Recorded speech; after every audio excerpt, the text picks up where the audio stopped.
የ56,000 ብሩ ስማርት ታርጋ ከጀርባው ያለው የፊዚካል ፖለቲካ።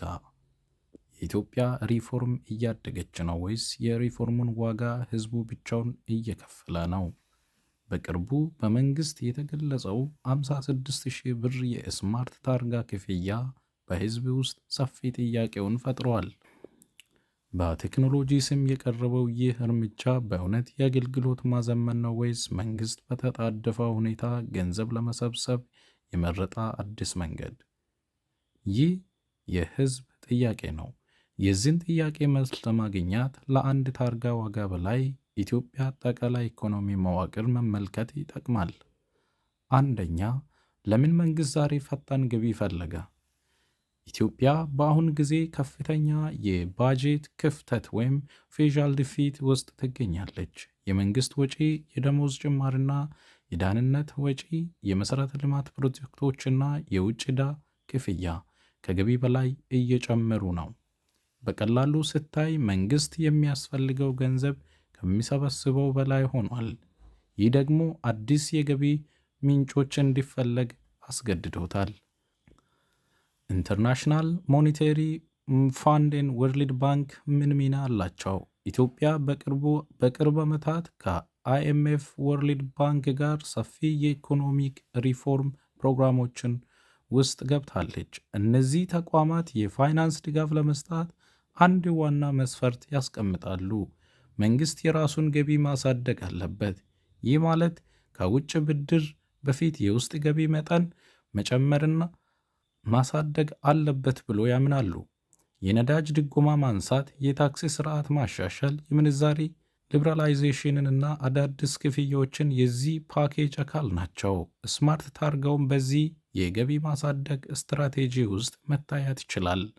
አገልግሎት ማዘመን ወይስ የፊዚካል ክፍተት ነው?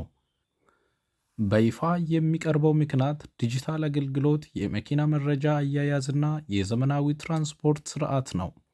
ግን ዋና ጥያቄ ይህ ነው። ከቴክኖሎጂ እውነተኛ ወጪ ጋር ሲነጻጸር 56,000 ብር በተመጣጣኝ ደረጃ ነው ወይ? ይሄ ጥያቄ ነው።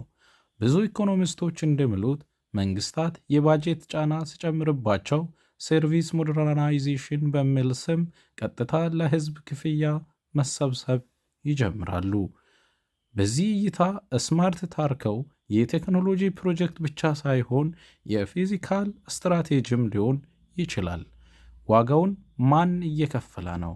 ሪፎርም በኢኮኖሚ ውስጥ አስፈላጊ ነው፣ ግን ዋና የፖሊስ ጥያቄ አንድ ነው። የሪፎርሙ ዋጋ በማን ላይ እየወደቀ ነው? የነዳጅ ዋጋ ጨምረዋል፣ የመጓጓዣ ዋጋ ጨምረዋል፣ የኑሮ ውድነት ጨምረዋል። አሁን ደግሞ አዳዲስ አገልግሎት ክፍያዎችም እየጨመሩ ነው። ይህ ማለት ሪፎርሙ እየተደረገ ቢሆንም ዋጋውን በቀጥታ እየከፈለ ያለው ተራ ዜጋ ነው የሚል ጥያቄ እየተነሳ።